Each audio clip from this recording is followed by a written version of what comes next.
Still don't have an intro. The history of No More Heroes is a very interesting one, as it feels like this series was perfectly set up to become just another forgotten franchise. Despite this, it triumphed and became a cult classic with a very small but very tightly knit community. I'd wager at least part of this is thanks to the availability of this series. Think about a modern day console and the likelihood some No More Heroes game is available for it is practically 100%. And with a fanbase where the majority of people learned about it way after its original release, availability should be a top priority for the developers. However, this doesn't seem to be the case. This series has multiple port jobs which range from good to how did this make it past the testing stage. And aside from random Twitter threads and Discord servers, these port jobs aren't covered much. So I decided to talk about them because it seems funny, and I want to inform the few people who care enough to listen. This is the second part to a two-part video series, so if you haven't watched part 1, the link will be in the description. While it's not necessary to view part 1 to understand most of part 2, I'd still recommend watching that first part and then coming back here. Also, some jokes depend on part 1, so you won't get them. Fuck you. Part 1 covered No More Heroes 1 and No More Heroes 2 Desperate Struggle, and this part will cover Travis Strikes Again and No More Heroes 3. So, without further ado, here is the strange ports of No More Heroes, Part 2. I still have no translation, I don't know what to put. What do you want me to put here? There's like no spoken lines in TSA. What, you want me to hit you with the... Travis Strikes Again does a first for the No More Heroes series, and does not have a single bad port. Yippee! Well, that's not entirely true. The worst version of Travis Strikes Again is definitely the Switch version. Wow, read a third-party game's worst port is on Switch? Shocker. Yeah, not much of a surprise the Switch version performs the worst. This becomes much more obvious when you remember this was the first release of the game, and we've gotten used at this point to the first releases not performing as expected. Frame drops don't happen nearly as often as they do in the numbered series, but it's pretty noticeable when they do happen. The best example I have is one time where you enter the desert in Coffee and Donuts. It's the only one that consistently happens that I can remember. The textures also take a second to load sometimes, which is really jarring when it happens. Best example of this is Coffee and Donuts. Wow, this game is never beating the shoestring budget allegations. On top of this, the load times are far longer than you expect them to be compared to the other versions, especially when you boot up the game for some reason. At first I thought there was something wrong with my card, but I played it on Switch 2 recently and it loaded up faster, so I assume it was directly related to some Switch optimization.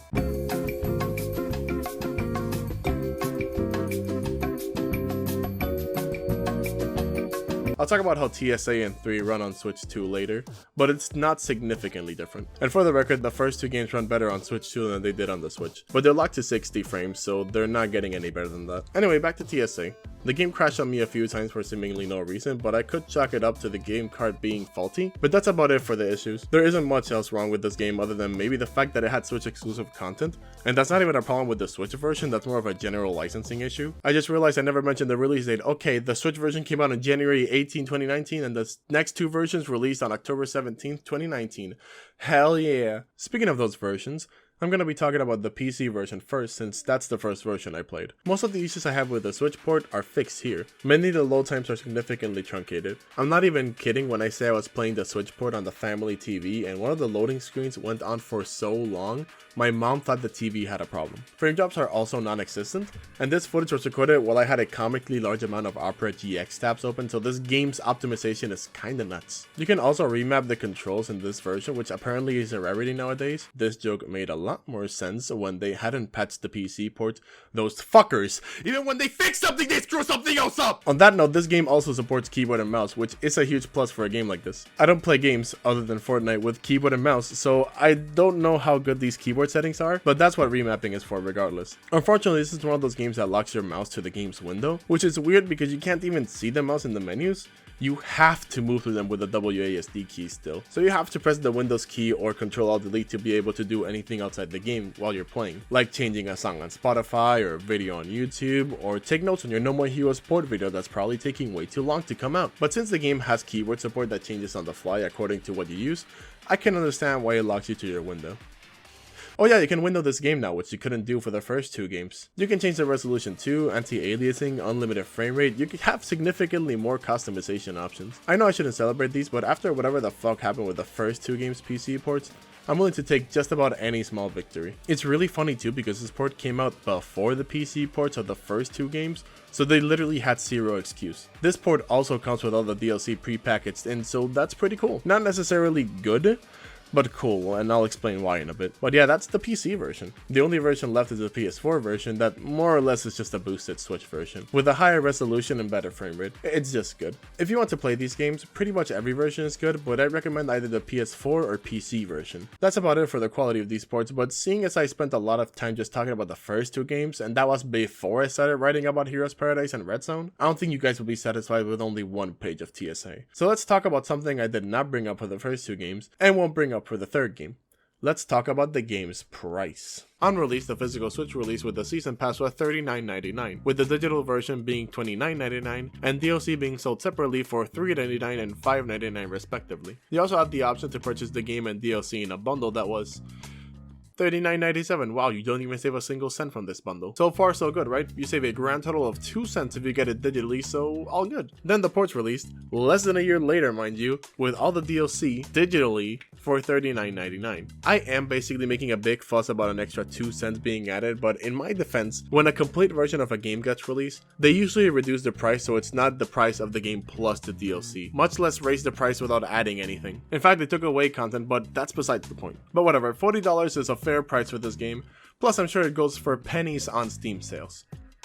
Well, about that, Travis Strikes Again is kind of treated as an outlier in the grander No More Heroes series on Steam for some reason.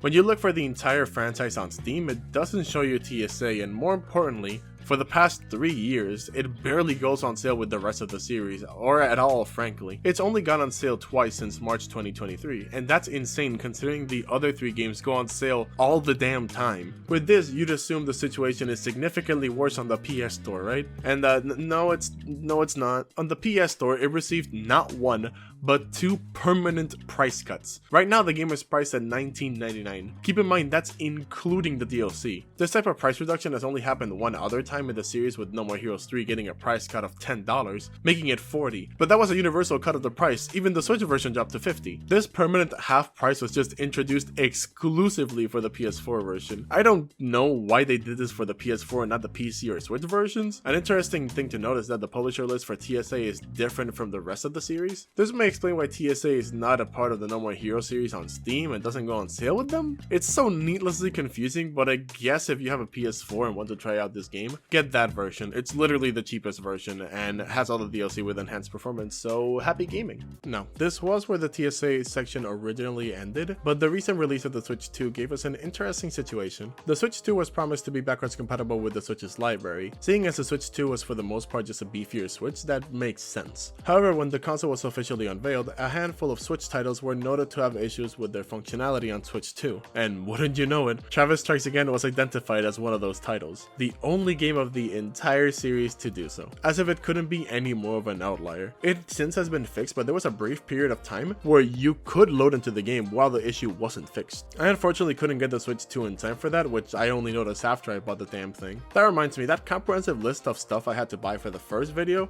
ended up being not comprehensive at all, as I ended up buying the Switch 2 to test this out, and couldn't. So let's just add that to the tally and...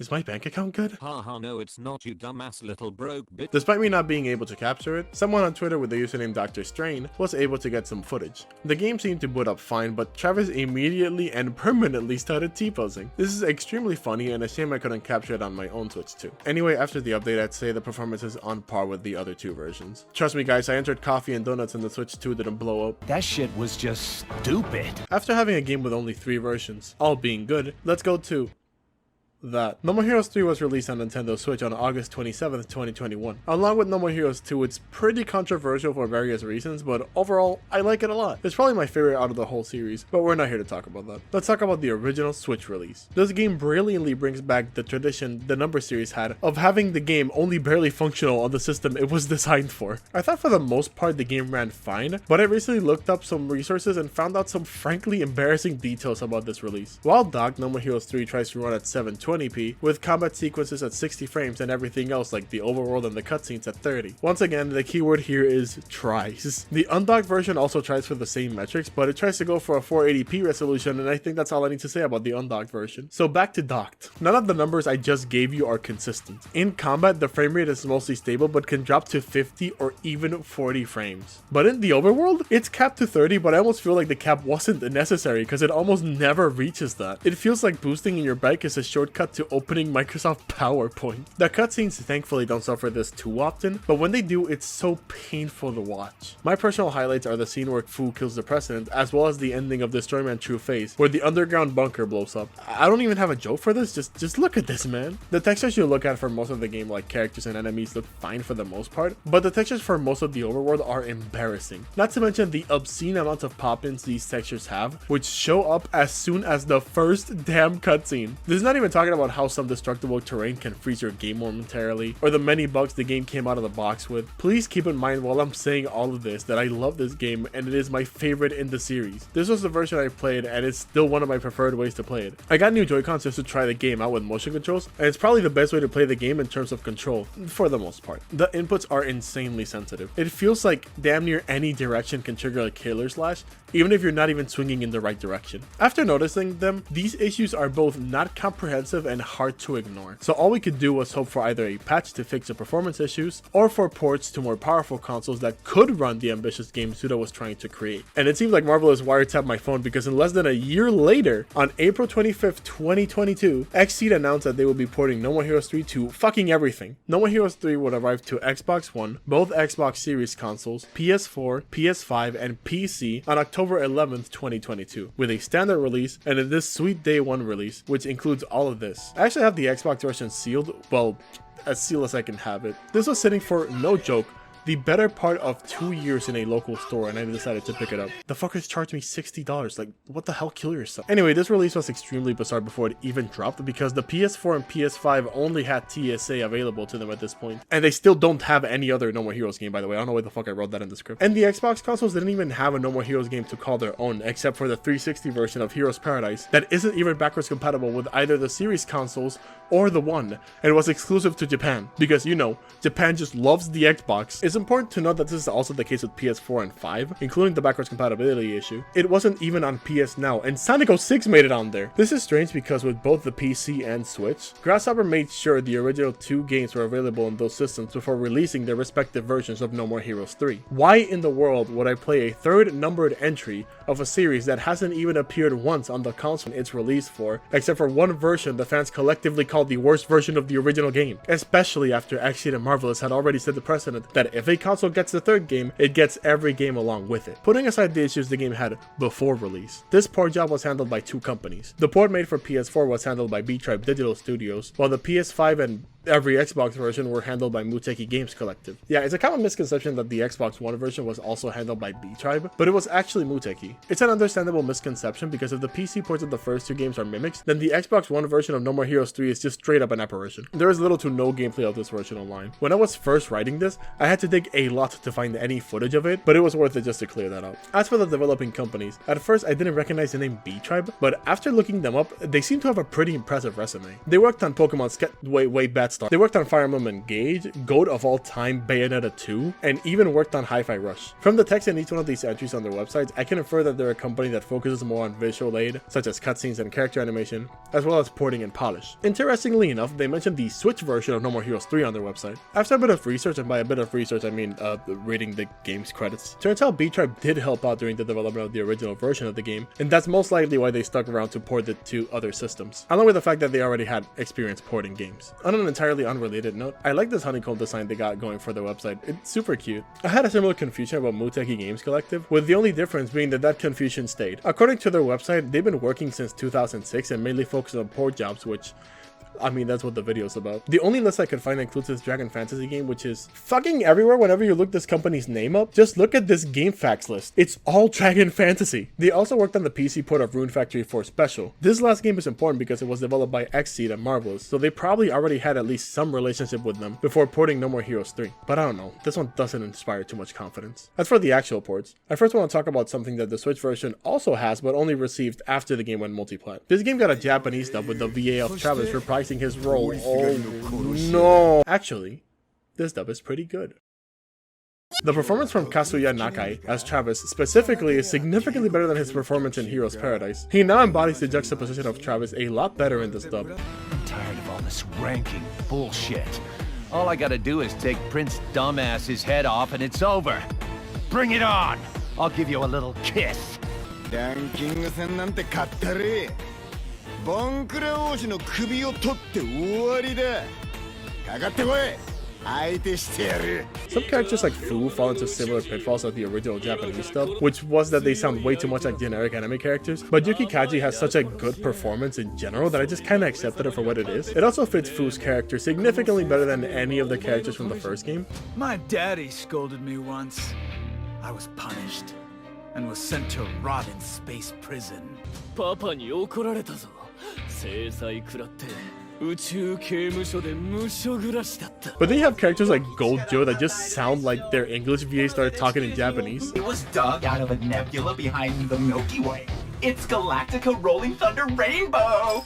これは裏銀河を星雲で発掘されたギャラクティカローリングサンダーレインボー。 Tetsuharu Ota nailed his character perfectly, which makes him my favorite performance in the dub. Anyway, I'm done glazing the Japanese dub. How are these ports? Before we actually start, I want to state that as for the versions I'll be playing, I'm obviously playing the PS4 version for the B-Tribe port, and as for Muteki, I'll be playing the PS5 port. You might be asking why I'm not playing the Xbox version if I have it physically, and the reason is, I don't actually have an Xbox. I just got this because it was a cool collector's piece, but I don't have a Series X nor a 1. Plus, Shiny lent me his PS5, which has both versions of No More Heroes 3, so it was just far more convenient in general.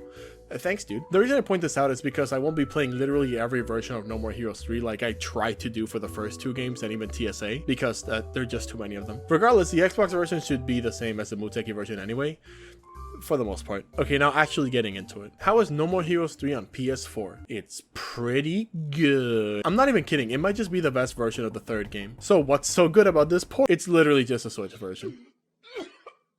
Okay, that might sound like a negative, but remind you that the main reason the Switch version blew ass was mostly because it was tied to this ankle monitor of a console that did not support it as well as Grasshopper probably hoped. So removing that hindrance just made the game run better without major changes or improvements. It also makes sense they are so similar since, as stated previously, B-Tribe worked on the original Switch version. So the likelihood they just went like ship it. It's probably far higher than we think. Fortunately, this means that the overworld and especially the bike don't run at frame rates comparable to released Cyberpunk 2077 on base consoles. I've made like, what's it, like 5 jokes about Cyberpunk 2077 at this point?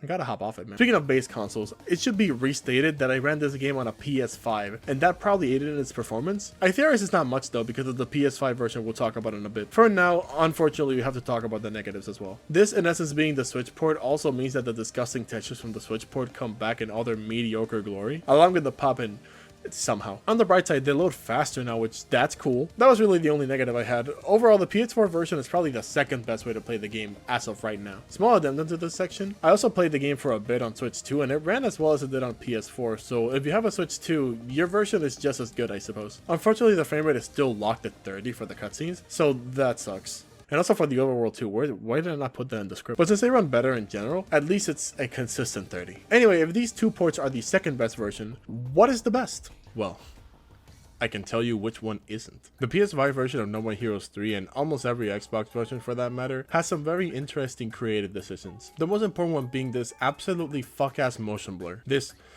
This looks horrible. There's just no other way to put it. You won't notice it every time, but when you do notice it, it looks like someone tried to clean a ketchup stain by rubbing it off with a napkin. It looks awful. Especially when you're about to do a killer slash and the game slows down. You may be thinking that if the motion blur is that bad, to the point where it creates some of the worst looking moments in the entire series, why not just turn it off? Sure, let me try that.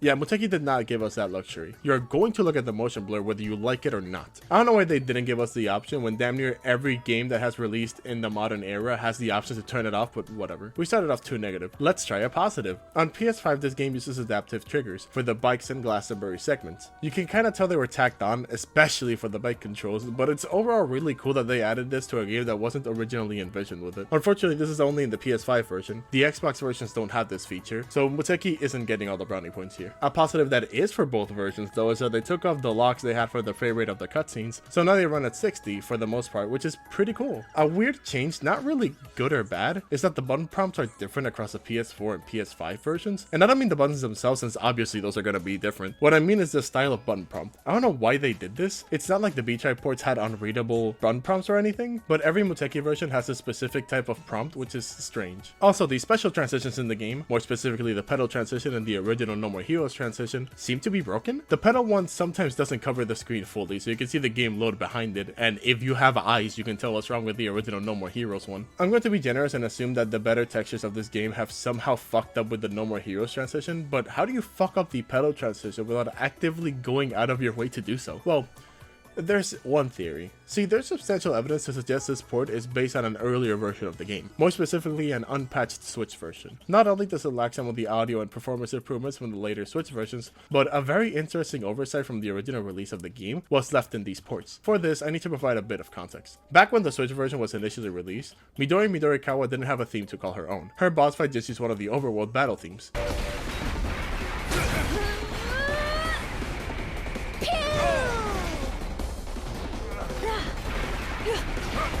This was fixed in version 1.0.2.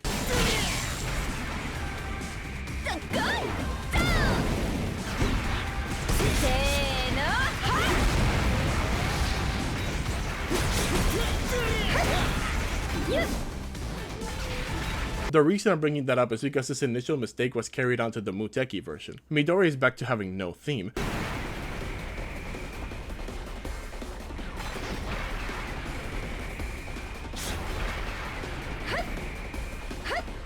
This likely means they only had base No More Heroes 3 to work with, which is weird. I don't know why they didn't give them the latest version of the game. It's mainly what I just mentioned and the horrible motion blur that makes me steer away from this version entirely. Despite it having overall significantly better textures, the performance being similar to how it is on the PS4, better draw distance, and the adaptive triggers, I'd still say get the PS4 version instead, since it also runs on PS5. When you get down to it, both versions work as well as you expect them to, and if you get the PS5 version, you also get the PS4 version, so that works out, which in turn means you can avoid literally every Xbox version. Though if you only have an Xbox, I'd say it's still an okay port. Well, not entirely. There is actually one Xbox version that is significantly worse than either PlayStation version. That version is the Xbox Series S version. Which means, yes, I lied, I have an Xbox, but it's a Series S, the one that doesn't play disc, and I got purely for Sonic Unleashed. Also, wow, Microsoft got really fucked over with the No More Heroes series in general. I know it might be confusing, but to understand what happened with this port, I first have to explain what exactly the Xbox Series S is. Most people just know it as the digital version of the Xbox Series X, but it's not entirely true. Have you ever wondered why the price difference between the Xbox Series X and S is far wider than the price difference between the standard and digital PS5s? You see, unlike the standard and digital PS5 editions, which their only difference is literally the disc drive, both series consoles actually have different specs. The Series S was envisioned as a budget variant of the Series X in every sense of the word, by cutting corners wherever possible. This console is so dubiously next-gen that the Xbox One X has it beat in some areas. I don't have the time to truly dive into just the sheer confusion the Series S as a console causes, so I recommend watching this video to get a better understanding of this console. While the differences between these consoles may seem small to us, developers know them too well, and it makes it a pain to port games onto the series consoles.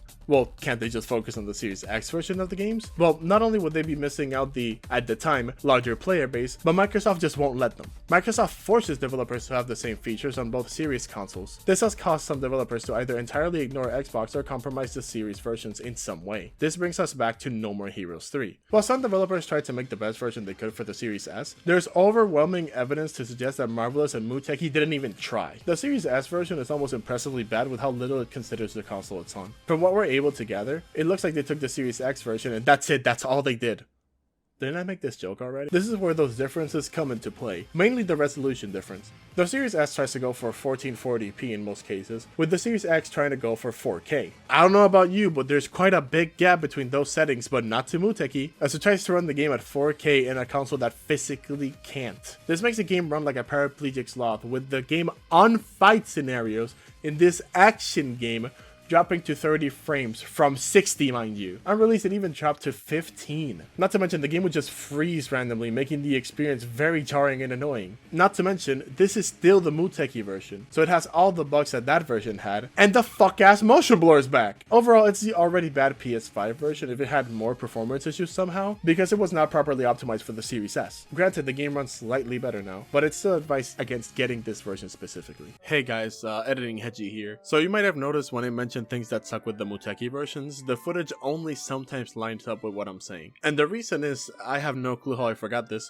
all of these versions were patched multiple times. Asynchronously too, because they got patched in different days. One of these patch updates did basically the same thing for each version, but was somehow over a month apart. These patch notes ironically highlighted a lot more issues than I had originally pointed out. Like now we have concrete spaces where the graphics sucked, example being Damon Tower and Call of Battle. Some of that OG Switch DNA with some incorrect audio playing in some sections and text just not showing up for whatever reason, among other bugs. And for whatever reason, these versions had a lot of issues related to achievements. I'm not kidding when I say there was an update that took 15 tweets for them to release, and 13 of them were just highlighting achievement-related issues. Not to mention, some of the solutions to popping these achievements range from open the save file again to reset the game and do it all over again. Somehow, even when fixing the same issue in the same game for the same version, they're inconsistent. Also, the game had unnamed performance issues they fixed here, so really the best option was always the PS4 version. Reminded that since this is patched, it should be fine to play now,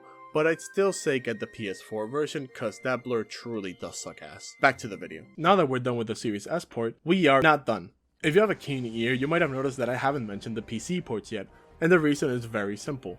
This port drove me insane. I'm gonna do things a little differently and cover the gameplay changes before getting to the funny part, because unfortunately there's not much to cover in terms of gameplay issues and changes. The only one here is that a lot of the minigames are broken if the frame rate is higher than 60. This includes the Gene Ball minigame, the power-up machine, and the Travis Strikes Back sections. That last one is particularly perplexing because they ran fine on Travis Strikes Again at any frame rate, and the power-up machine breaking at higher frame rates is a little worrisome when it's an integral part of the game. That's really it. So now that we covered the game itself, let's get to the funny part of the port. Wait, did I say port? Let me just fix that real quick. Yes, there are two separate versions of No More Heroes 3 on PC. How did this happen twice? Actually, if we get technical and consider the fact that the PS4 and PS5 versions can both be played on the PS5, it happened 3 times. And if we get super technical, No More Heroes 3 released on PC twice, for Steam as well as the Microsoft Store. Now, this may not seem that interesting since it's not uncommon for PC releases to drop on multiple distribution platforms. However, No More Heroes 3 does something incredibly interesting, because the Steam version and the Windows version are entirely different versions. The Steam port is the B-Tribe version, while the Microsoft Store port is the Muteki version. The reason these versions are different is probably because the PC version was always meant to be the B-Tribe version, but the Series version was most likely developed as a UWP app or a universal Windows platform app. I'm not going to go too in depth as to what UWP is, but the most important aspect of it is that it's a universal API where you can develop an app and make it run on basically anything that can run Windows, including Xbox and PC. Because No More Heroes 3 was likely developed as a UWP app, it only makes sense that the version that's on Xbox Series consoles can also run on Windows computers. The original plan was probably for only the Steam version to release, but since they had already developed a version that was compatible with the Windows Store, they just dropped it there too because why not? Initially, I wasn't sure if it was actually a UWP app because the Windows edition of No More Heroes 3 was a separate item from just No More Heroes 3 on the store, but I also noticed there's other games that do it too, so it's still probably a UWP app. It's a little confusing to have two versions of the same game running around in the same platform, but what if I told you it gets even more confusing? Like I stated before, the Steam version was the B-Tribe version, and despite the worst textures, this worked better for most of the fanbase. This was mainly because of one overlooked detail. It genuinely feels like B-Tribe took the dev files and just threw them onto Steam, hoping people would not look deeper into the game or its files. If by deeper, you mean literally just looking at the files the game came with. The reason I say this is because the debug executable was just left behind there. If you don't know what a debug mode is, it's mainly a mode of gameplay where you can test stuff like specific gameplay scenarios, visual effects, gameplay interactions, and the like. Basically, it's a sort of god mode that's, well, for debugging. This debug mode was stupidly easy to open and access. And if you think my software degree played any role into the difficulty of opening this up, here's a tutorial on how to access this debug mode. You go to your Steam apps, access the No More Heroes 3 file, you open the game through the executables inside the binary files, and that's it. That's all you needed to do. Pinnacle of security, ladies and gentlemen. The amount of stuff you could do with this simple executable is a lot more than I have time to cover here, and I couldn't find everything, but it's basically everything you'd expect a debug mode to let you do, like speed up the game, make you go through walls, rewatch cinematics and stuff. Wait, that wasn't in the base game? Because of this, the game was also easier to mod than every other No More Heroes game on PC. Overall, the people who knew about this were glad that they did, and it was certainly a good band-aid on the fact that they had the visually inferior Switch version. But then... Because of various complaints, mainly on the game's visuals, this game received a patch on May 2nd, 2023. Now, I'll give you 3 guesses to figure out what this patch did, but if you weren't in the community while this was going down, I could give you 50 and you still wouldn't guess what this patch did. Well, let's start off by the fact that this patch was nearly as big as the game at 20 goddamn gigabytes. And the reason it was so big, it was because it was the game. What this patch ultimately did to the Steam release of No More Heroes 3 was simply replace the B-Tribe port with the Muteki port. Marvelous solution to a game not looking as pretty as expected was to replace the entire damn game with a port everyone collectively dislikes more, but hey, it looks pretty. So what this did, rather than fix the various issues this version had, it just replaced the Steam issues with the Windows version issues, meaning the whack-ass motion blur comes back. Because yes, even on PC, it was forced onto you. To pour salt into the wound, the debug executable was just scrubbed from the game entirely. So if players didn't like their game looking like a water painting, then wah, put up with it, bitch. To drive it home, these are the patch notes. They knew exactly what they were doing. No mention of the fact that the version was replaced, just stating the visual improvements. Imagine how much backlash Marvelous received that they had to make it so you could unpatch the game, which most people applauded. This makes the patched PC version the only version accredited to both Muteki and B-Tribe, despite it really just being the Windows version. So that's it for the No More Heroes 3 ports, and I guess the video too. Actually, past me, I'm gonna have to stop you there since I realized after I recorded all of this that I never properly talked about the Microsoft Store version. Not that there's much to talk about, but I feel like entirely ignoring it because the other PC version let you crash the game easier is kinda dumb. So now I'm going to talk about it, and I get to force myself to edit another 3 minutes of video. So I decided to buy this port, which meant I had to navigate the honestly offensively poorly designed Microsoft Store. Genuinely, how are you such a software giant and not have a shopping cart? After I bought it and looked at it in the library, I realized both that there was really no reason for me to get this, and worst of all, Marvelous is a greedy sack of dick. You see, they didn't really need to release this specific version.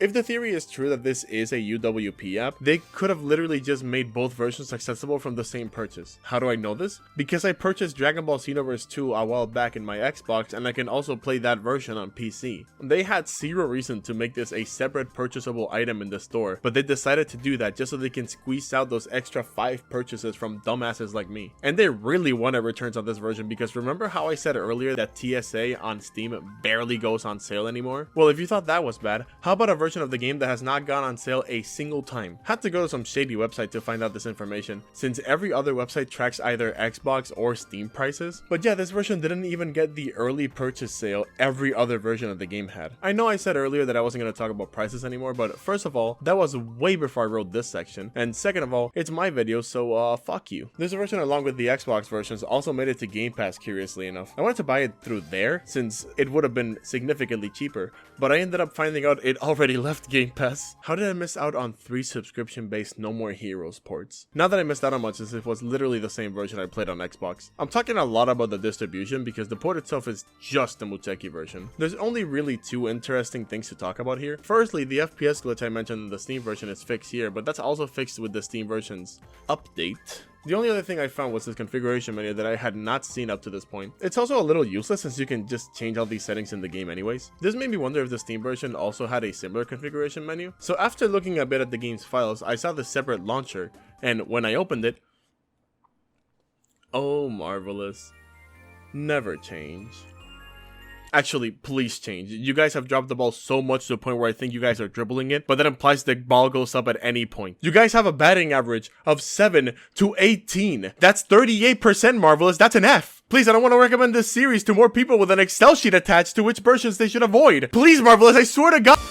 Wait, before you go, I have some final thoughts before I end this video. Yeah, I'm doing this because I saw that drop in views in the outro in part 1, you motherfuckers. So first of all, thank you guys so much for watching this video. As I said in part 1, I was very insecure about this project, but the reception has been frankly amazing and, to be honest, a lot better than I expected. I also wanted to give some very special thanks to some very special people. First of all, I'd like to thank Travis Touchdown, yes, from the video game, who helped a lot in both parts of the video, more specifically with the numbered games. They helped me understand most of the PC ports and are basically the only reason I could maneuver around the development tools of No More Heroes 3, so big thanks to them. I also can't forget to thank the amazing Cosmos of the Seas for making the short animation of me going broke. I don't think they're taking commissions right now, but this is me making a public call out for them to open commissions, so hopefully it works. Anyway, go show them some love too. I think they're in Blue Sky and Twitter. I'm not sure, I'll link it in the description though. This person might be surprised I'm thanking them, but thanks for PlatinumYoshi for helping me with Adobe Premiere. Whenever I was struggling with Adobe, he usually helped me figure out what I had to do, and frankly, he's part of the reason this video is even out, so huge thanks to him. Go check check out his YouTube and comment thanks for the advice home slice on any of his videos. Trust me,